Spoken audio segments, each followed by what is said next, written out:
The paddock whisper started as a murmur, then the walls of the garages echoed it, and now it's full-blown.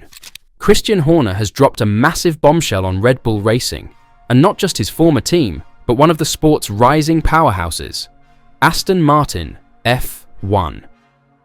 Imagine, the man who steered Red Bull to 8 drivers' titles and 6 constructors' crowns now appears poised for a completely new chapter. A settlement believed to be worth $100 million, freeing him up to return to Formula One in early 2026. And his name has shot to the top of Stroll's list. The twist: he may not just be team boss, he wants skin in the game, a stake, an investment piece, a way back in with control. Let's rewind. Horner's exit from Red Bull in July, after 20 years, stunned everyone. The monster he built at Milton Keynes, the dominance, the swagger, over. Then the legal settlement. Then silence. But the paddock never forgot. Because the taste of power stays on the lips, and Horner has been plotting ever since.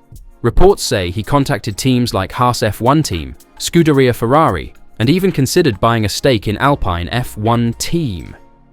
But then, the sudden shift. It's not just any team, it's Aston Martin. Why Aston? Because in the background, big things are cooking.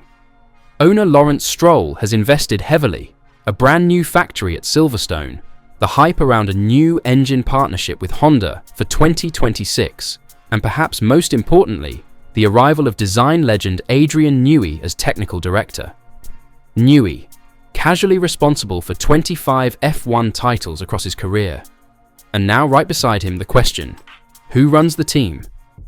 There you get to Andy Cowell, CEO of the team for barely a year. His challenges, dealing with Newey's power, disagreements mounting behind the scenes.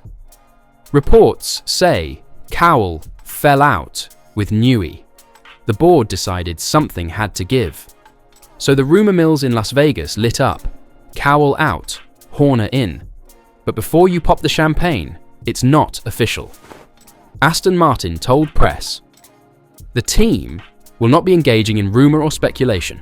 The focus is on maximizing performance in the remaining races and preparing for 2026. Yet behind the closed doors?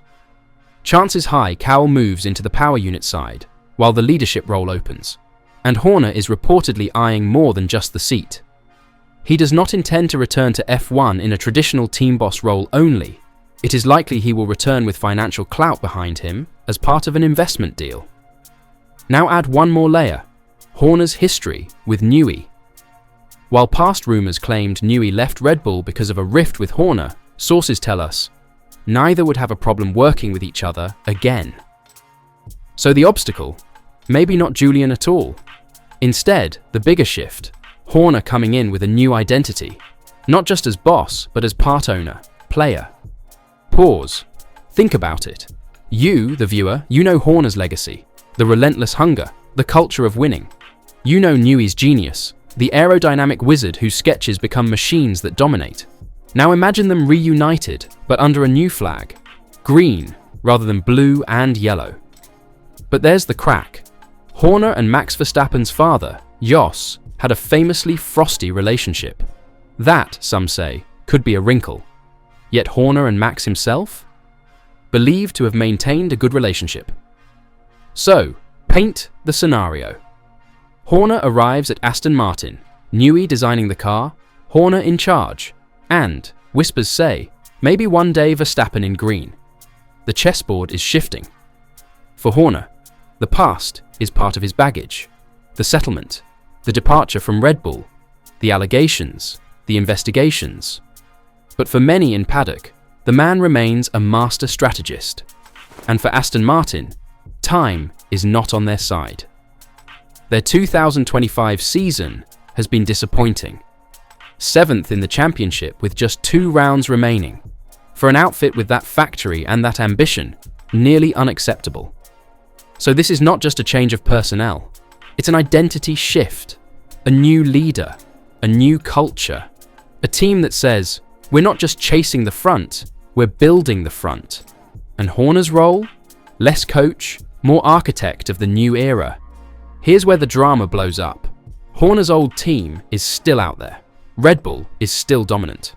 And now one of their potential rivals is loading up, borrowing their ex-boss, hooking him with their genius designer, and building a launchpad for 2026's regulation reset.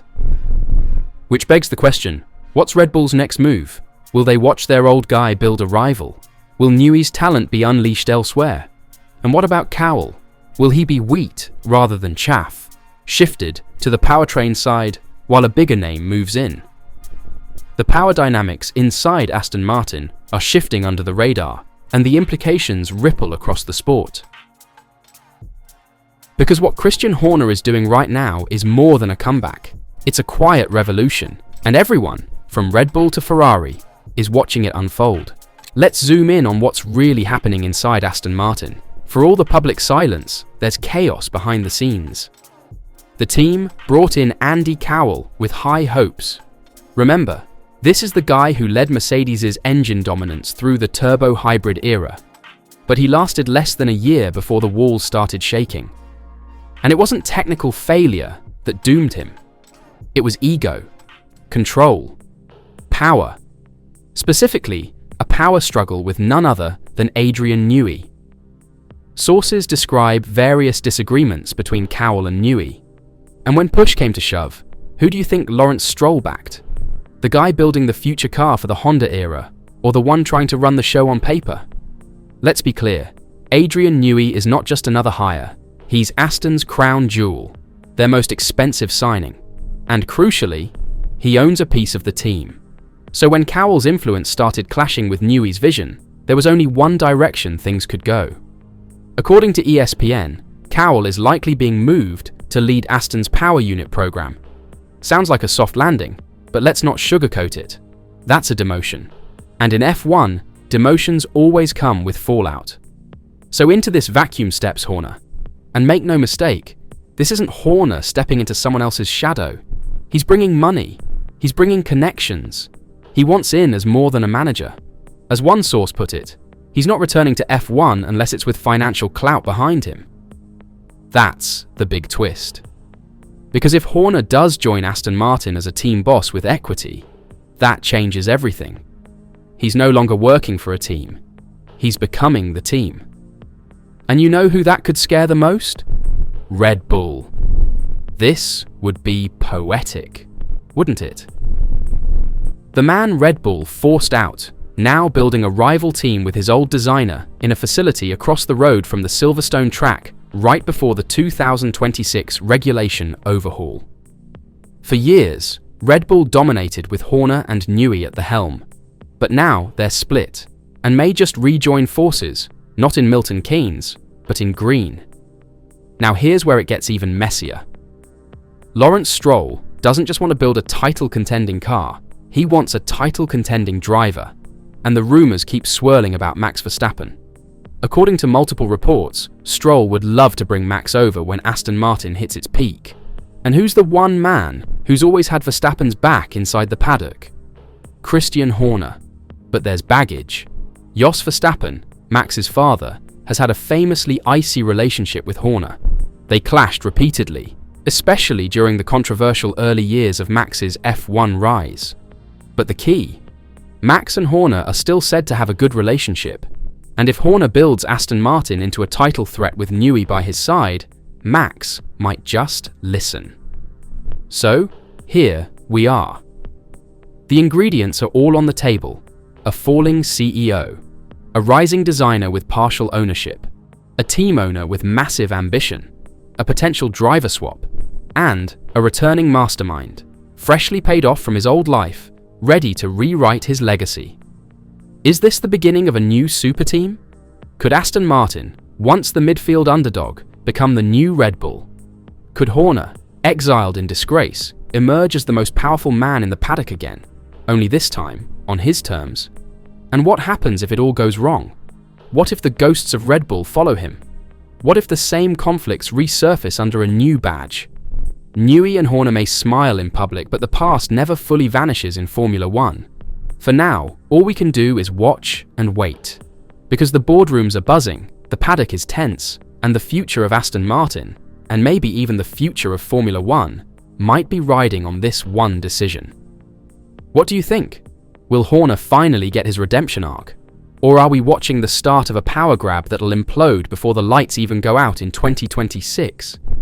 Let us know what side you're on. Because this story, it's just getting started.